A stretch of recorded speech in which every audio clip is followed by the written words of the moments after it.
नमस्कार, मैं हूँ सुजाता सैनी और आप देख रहे हैं इंडिया स्पीक डेली। एक फिल्म आ रही है जो ज्योतिराव फुले पर बनाई जा रही है। इस फिल्म को अभी फिलहाल के लिए रोका गया है, लेकिन विवादों में ये फिल्म घिर गई है। इसको लेकर अनुराग कश्यप और मनोज मुंतशिर आमने सामने आ गए हैं। आप सभी जानते ही हैं कि अनुराग कश्यप किस प्रकार से पूर्वाग्रह से ग्रसित है। इस देश में एक भी ब्राह्मण ना बचे। इतनी घृणा, इतना प्रोपेगेंडा, इतनी नफरत अनुराग कश्यप के दिल में हिंदुओं के सवर्ण हिंदुओं के प्रति, स्पेशली ब्राह्मण और राजपूतों के प्रति होती है। ये मार्क्सवादी व्यक्ति है और ये अपनी फिल्मों के माध्यम से भी ऐसे ऐसे संदेश देता है, ऐसी ऐसी झूठी कहानियां, बातें बताता है जो ब्राह्मणों के विरोध में होती हैं, बल्कि उनको लेकर के एक जो गलत नैरेटिव पूरे भारत में, पूरी दुनिया में चल रहा है हिंदुओं की जाति ब्राह्मणों को लेकर, उसमें इस व्यक्ति का भी खुलकर पूरा योगदान है। ज्योतिबा फुले पर फिल्म बन रही है। उस फिल्म को लेकर के इसने आरोप लगाया है कि भाई फिल्म के अंदर जो है वो उनकी जो पत्नी थी सावित्रीबाई फुले, उनको कमतर दिखाया गया है और इसको लेकर के इसने ब्राह्मणों पर एक बेहद विवादित टिप्पणी कर दी। इसने कहा कि ब्राह्मणों पर तो मैं पेशाब भी नहीं करता, इस तरीके का कुछ बात कही और कहा कि तुम्हें कोई प्रॉब्लम, तो बहुत ही गंदा एक बयान इसने दिया। इस पर मनोज मुंतशिर भड़क गए, तो मनोज मुंतशिर ने इसको करारा जवाब दिया है। ये पूरा विवाद तब शुरू हुआ कि जब ये जो फिल्म आ रही है ज्योतिबा फुले पर, इस फिल्म का नाम है फुले, इसके टीजर पर इसने सवाल खड़े किए थे और कश्यप ने दावा किया था कि फिल्म में सावित्रीबाई फुले के योगदान को कम करके दिखाया गया है। इस पर मुंतशिर ने तीखी प्रतिक्रिया देते हुए कहा कि अनुराग कश्यप को इतिहास का ज्ञान ही नहीं है। हमने पूरी रिसर्च के बाद यह फिल्म बनाई है और ज्योतिबा फुले और सावित्रीबाई फुले दोनों के योगदान को फिल्म में उचित स्थान दिया गया है, ये कहना है मनोज मुंतशिर का। मुंतशिर ने आगे कहा कि कश्यप साहब को हमेशा किसी न किसी को टारगेट करके अपनी फिल्मों का प्रचार करने की आदत है और यह फिल्म ऐतिहासिक तथ्यों पर आधारित है, न कि उनके चयनित नैरेटिव पर। उन्होंने स्पष्ट कहा कि अगर वामपंथी फुले को अपना आइकन बनाते हैं तो हम क्यों नहीं। ज्योतिबा फुले सिर्फ दलितों को नहीं बल्कि पूरे भारत के नायक हैं। इस बहस से एक बार फिर सोशल मीडिया पर ये एक वामपंथी वर्सेस राष्ट्रवादी, इस प्रकार की ये एक नैरेटिव, ये एक बनता जा रहा है, तो दोनों आमने सामने हो गए हैं। फिल्म फुले में ज्योतिबा फुले और सावित्रीबाई फुले के जीवन और समाज सुधार के कार्य को दिखाया गया है और फिल्म के निर्माताओं का दावा है कि यह पूरी तरह से ऐतिहासिक तथ्यों पर आधारित है। अब ये ऐतिहासिक तथ्यों का तो दावा ये लोग कर रहे हैं, लेकिन कुछ तथ्यों की बात हम भी आज करेंगे जो ज्योतिबा फुले के बारे में है। अब क्योंकि जो ज्योतिबा फुले पर जो फिल्म बन रही है वो पूरी पूरी तरह से लेफ्ट का जो एजेंडा है कि भाई ब्राह्मणों के खिलाफ ऐसे नायकों को खड़ा किया जाए जिनको हम नेशनल लेवल पर ब्राह्मणों के अत्याचारों से ग्रसित बताएं।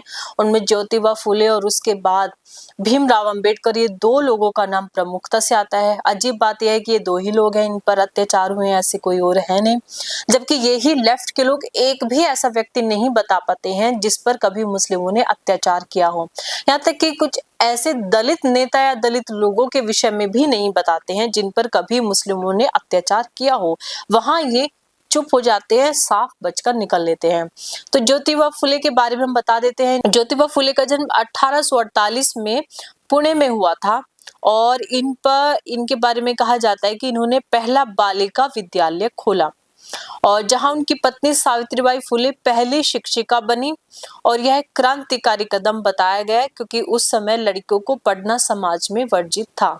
और इन्होंने सत्यशोधन समाज नाम की एक संस्था की स्थापना की जो 1873 में ये की गई थी। फुले ने सत्यशोधन समाज की स्थापना की जिसका उद्देश्य था जाति प्रथा, ब्राह्मणवाद और अंधविश्वासों का विरोध करना और सभी के लिए शिक्षा एवं सामाजिक समानता को बढ़ावा देना। तो ये हमने जानकारी इनके बारे में निकाली। ये दलित अधिकारों के लिए भी काम करते थे, छुआछूत के खिलाफ भी ये काम करते थे, दलितों को मंदिर में प्रवेश, कुओं के पानी भरने पर मनाही, सार्वजनिक स्थलों पर पहुंच दिलाने की कोशिश करते थे। इन्होंने सामाजिक रूप से हाशिए पर पड़े लोगों को संगठित किया और उनके अधिकारों की वकालत की। तो ये उनके इतिहास के बारे में बताया जाता है। जबकि असलियत ये है, ये सारा का सारा कार्य वो उस समय की जो अंग्रेज थे उनके साथ मिलकर के ये कर रहे थे 1848 में। मैं आपको एक बात बताऊं, सेम ही चीजों का समर्थन सुभाष चंद्र बोस करते थे, इन्हीं सब चीजों का कि देश में समाज में समानता होनी चाहिए, सभी वर्गों को मिलकर काम करना चाहिए। लेकिन अंग्रेजों ने कभी उनका समर्थन तो करा नहीं, बल्कि अंग्रेजों ने सुभाष चंद्र बोस को खत्म करवा दिया और उसमें नेहरू का नाम लिया जाता है कि नेहरू को इसका सबसे ज्यादा फायदा हुआ। 1948 में प्लेन में जो हादसा हुआ था, जिसके बाद कहा गया कि उनकी मृत्यु हो गई, उसके बाद भी लोगों ने दावा किया कि उनकी मृत्यु उस प्लेन में नहीं हुई थी, बल्कि उन्हें किसी अज्ञात जगह ले जा करके टॉर्चर किया गया और उनकी रेकी करने का आरोप नेहरू पर लगा था। तो ऐसे नायक हैं जो कि समानता के अधिकार पर हर किसी के लिए कार्य करते थे, लेकिन अंग्रेजों ने उन्हें तो पूरी तरीके से खत्म कर दिया, उनका इतिहास ही मिटा दिया। तो इतिहास के न जाने कितने नायक हैं जिन्होंने समानता के लिए कार्य किया, उनको खत्म कर दिया गया। वहीं उनकी जगह अंग्रेजों ने अपने कुछ लोग ऐसे खड़े किए, जिनमें प्रमुखता से नाम ज्योतिबा फुले का आता है। इनको खड़ा किया और आप ध्यान से देखेंगे इनका पैटर्न था कि ये ब्राह्मणों का विरोध करते थे, ये हर एक चीज के लिए ब्राह्मणों को जिम्मेदार मानते थे, जबकि देश में ब्राह्मणों का राज था ही नहीं। यहाँ पर राज जो था भारत में वो मुगलों का चल रहा था। तो आप इससे पहले तो मुगलों की प्रथा में उसमें थे आप, वहां पर आपने उनका किसी भी प्रकार से कोई विरोध नहीं किया, बल्कि ज्योतिबा फुले के बारे में कहा जाता है कि अभी का जो मुस्लिम और दलित गठबंधन, जो गठजोड़ हमें दिखता है, उसकी नींव ज्योतिबा फुले ने रखी थी। और वो ऐसे रखी थी कि उन्होंने मोहम्मद साहब के विषय में, इस्लाम के विषय में प्रशंसा करते हुए बहुत सी कविताएं लिखी। तो जब अनुराग कश्यप की इस प्रकार की गलत और अमर्यादित टिप्पणियां सामने आई, तो उसके बाद मनोज मुंतशिर ने इनको करारा जवाब भी दिया है, उसके बारे में भी आपको बताते हैं। अब मनोज मुंतशिर ने तीखी प्रतिक्रिया करते हुए कहा है कि अनुराग कश्यप को इतिहास का ज्ञान नहीं है, हमने पूरी रिसर्च के बाद ये फिल्म बनाई है। इनका कहना है ज्योतिबा फुले, सावित्रीबाई फुले दोनों का ही योगदान को उचित प्रकार से दिखाया गया है। अक्सर अनुराग कश्यप की आदत है कि वो अपने आप का प्रचार करने के लिए दूसरों के प्रोजेक्ट में, दूसरों के मैटर में टांग अड़ा करके ऐसी विवादित टिप्पणियां वो करते रहते हैं। अब ज्योतिबा फुले का जो इतिहास है उसको वामपंथी अपने नजरिए से दिखाते हैं, तो ये इसमें वामपंथी नैरेटिव नहीं है, ऐसा इनका मनोज मुंतशिर का कहना है।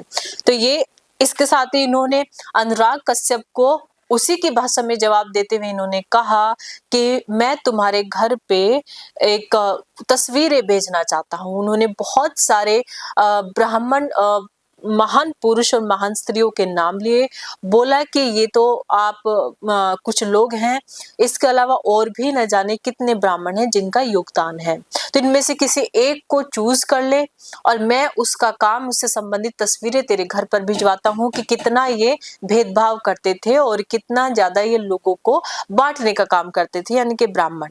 तो वो वहां दूध का दूध पानी का पानी हो जाएगा। उसके साथ ही इन्होंने कहा कि रही हैं, पैसे चाहिए तो ब्राह्मण चंदा इकट्ठा करके इसको पैसे दे देंगे, क्योंकि ब्राह्मण डोनेशन, दान लेना भी जानते हैं और दान करना भी जानते हैं। तो इस प्रकार से तीखी टिप्पणी इन्होंने अनुराग कश्यप पर की है। लेकिन अनुराग कश्यप ने अपने बयान पर, जो उसने बहुत ही घटिया बयान ब्राह्मणों को लेकर दिया है, उस पर एक माफी भी मांगी है। उसने कहा कि उसके बयान के बाद उसके परिवार की महिलाओं को अभद्र टिप्पणियों का सामना करना पड़ रहा है, उन्हें धमकियां मिल रही हैं, रेप के असॉल्ट की धमकियां मिल रही हैं। उसने लिखा कि ऐ ब्राह्मणों, महिलाओं को छोड़ दो, औरतों को छोड़ दो। तो उसने अपने आप को मतलब एक विक्टिम दिखाते हुए उसने कहा कि मैं इसलिए माफी मांग रहा हूँ क्योंकि मेरे घर में मेरे जो परिवार में महिलाएं हैं उनकी इन सब चीजों में कोई गलती नहीं है, मेरे परिवार की कोई इससे लेना देना नहीं है और मैं कुसंस्कारी ब्राह्मणों से माफी नहीं मांग रहा हूँ, संस्कारी ब्राह्मणों से माफी मांग रहा हूँ। तो इस प्रकार से ये एक विवाद चला, जिसमें ना तो ये ज्योतिबा फुले कोई अच्छे व्यक्ति हैं, ना इन्होंने जो बात बताई जा रही है इस फिल्म के अंदर ही इन्होंने सामाजिक कार्य किए हैं। आप देखिए क्या सामाजिक कार्य किए हैं, बल्कि इन पर आरोप है कि इन्होंने ऐसी ऐसी कविताएं लिखी जो इस्लाम और मोहम्मद की प्रशंसा में थी और ब्राह्मणों पर घटिया से घटिया टिप्पणी इन्होंने अपनी पुस्तकों और अपनी रचनाओं में की है। और जिस स्कूल की बातें करते हैं कि पहला स्कूल खोला गया, वो अंग्रेजों की मदद से इन्होंने खोला और उसका उद्देश्य था कि गुरुकुल जो व्यवस्था है, गुरुकुल परंपरा है, उस पर कुठाराघात करना और उसको नष्ट करना और ईसाई मिशनरीज के साथ मिलकर के मिशनरी शिक्षा का आरंभ जो हुआ वो 1848 के बाद 1875 के आसपास इन्होंने ही किया है। तो अभी आधुनिक समय में जिस शिक्षा व्यवस्था को हम कोसते हैं, उसकी नींव रखने वाले लोगों में से एक ज्योतिबा फुले हैं। तो ये अजीब सा योगदान इनका है। जहां तक बात है कि सामाजिक रूप से भेदभाव किसी के साथ नहीं होना चाहिए, तो अगर ये बात सच है कि इन्होंने दलितों को अधिकार दिलाए, तो आज भी दलित वही रोना रो रहे हैं कि हमें तो कोई सामाजिक अधिकार है ही नहीं, हमारे साथ तो भेदभाव होता है, ये होता है, वो होता है। सब कुछ करने के बाद भी उनका यही रोना रहता है। तो ऐसे में ये जो फिल्म आ रही है, ये फिल्म कुछ खास है भी नहीं। इस फिल्म को आप ना ही देखें, अपना टाइम वेस्ट ना ही करें तो बेहतर है, क्योंकि बॉलीवुड के लोगों को पता ही नहीं है उन्हें क्या पिक्चर बनानी, क्या नहीं बनानी। ज्योतिबा फुले की तारीफ में पिक्चर बना रहे हैं और कह रहे हैं कि हमारा जो इतिहास है वो सही है, जबकि असलियत उनकी ये है।